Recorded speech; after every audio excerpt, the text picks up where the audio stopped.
Hey Tyler, how are you? How are you, Don? It's a pleasure to speak with you. Thank you for taking the time to talk with me today. Likewise, thank you. So, one of the first questions I actually had for you was considering that you had many hats in the Chucky series as a creator, producer, writer, and then even sometimes a director, how do you think these different roles enhance your bond with not only the character, but the storytelling as well? Oh, what a great question. Thank you. Uh, one of the reasons I wanted to bring Chucky into the realm of TV was because having worked in it a bit, I saw how fundamentally collaborative it was and how it, even more than movies, it just involves at its best a lot of very smart, talented people, starting in the writers room, but then also the roster of directors and producers. I've been really fortunate, partly, I think it's partly smart selections on my part, but it's also partly chance, that I've just been really fortunate to work on the show with so many smart fellow writers, directors, producers, and they all have helped elevate the franchise. I think, it's not surprising to me in a way that, this iteration of the franchise seems to have gone over as well as it has, because it required bringing in new voices, new talents. And I think that it's just made it better. It's not just me, it's a lot of, as I said, really smart people helping push this boulder up the hill. Right, and that definitely like shows like throughout the show all of the kind of creative collaboration going on there. It's very well done. And I learn from them so much. I was going to say especially the directors, but it's the writers too. I mean, when I first started working in television, I was just so struck in the room by, like, wow, there are a lot of really good writers in television. There really are. And again, that's one of the reasons I wanted to do it. And they, I learn things from them every day. But also the directors. We have our, certain house directors on the show now: Jeff Renfro, John Hyams, Samir Ahem, and they all have far more experience as directors than I do. I've done 3 features and 2 episodes of television, while they all individually have like dozens and dozens of hours of experience and stuff that they've put on screen. And so their vast amount of experience is so important to the show. And sometimes I'll see one of the other directors, they'll set up a shot and it's like the steady cam, they're like figure skating around the set, and I'll go like, fuck you. Because it's like, oh, I didn't think of that. That's so great. That happens a lot. And sometimes I feel like a little threatened, that's like, oh, they're so good. But again, it makes the show better. Yeah, yeah, you definitely see it, and I completely understand what you're saying. Well, and it's what's funny too about this show is that like coming of age themes have been a very prominent aspect with Chucky series. But what has made you decide to explore those themes through the lens of horror, and how does that continue to sort of evolve in season three? Well, one of the things that I wanted to do with the show was, and it's something we hadn't done before, was make it a kind of a YA show. And I think Chucky goes really well with the YA genre, because our aesthetic in this franchise has always been sort of stylized, and elevated not in the snotty elevated horror way, but just theatrical in a way. And I think that's the way teenagers experience emotions. They experience, at that age, your emotions, they're so powerful. And I think that, like, the expression of those emotions through the metaphoric lens of the horror genre can be really powerful. So that's one of the things I wanted to do with it. But I starting with Bride of Chucky, I've always tried to bring a queer sensibility to the franchise because that's just been important to me as a queer man, as a gay man, and I think it's just really important that we live in a world now where we can make these stories where gay, lesbian, trans, and gay young people can have points of identification amongst the characters in the show. So, we've done that with the relationship between the characters of Jake and Devin and their ongoing romance. And, we continue developing that in season 3 as well. Yeah, and you guys have all done a really good job with that. I think when watching the show, because it's Chucky, right? And like the tone of slasher that it always brings and the kind of campiness and humor. But along with the new themes, it definitely brings its own very unique tone that I haven't really seen in a lot of shows. And I thought it was really well executed. Oh, thank you. Thank you very much. We have a lot of queer writers in the room, and I think that that's really helped inform that material.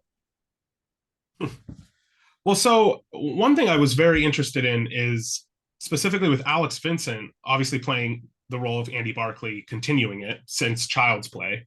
What has it been like working with him over the years? And how did you come to the decision to involve Andy's character and kind of make him this weird, ultimate, hardened, and almost obsessive kind of badass in a way?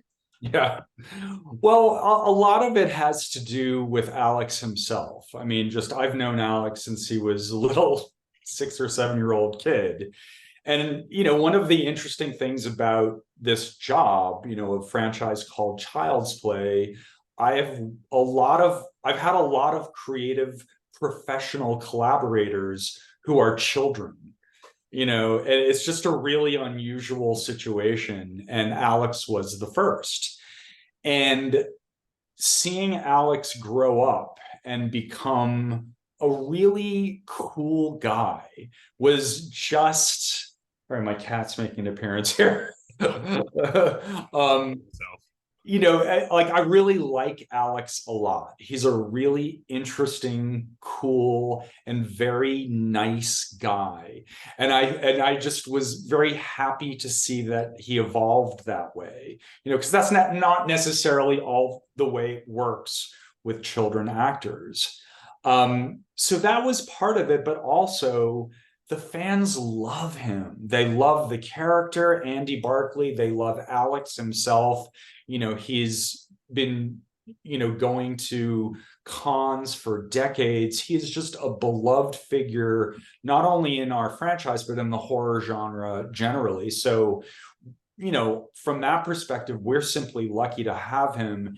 It's also been really gratifying in the last 10 years that I've been working with him as an adult, when we first brought him back in Curse of Chucky and then in Cult and now with the show, to see his growth as an actor has been really cool to see. And I think, in episode 3, have you seen this episode 3 yet? So you've seen that scene. I just thought he really brought it. I thought he was fantastic in that scene. Yeah, very well done. He just keeps getting better and better. And it's been a blast working with him. We love him.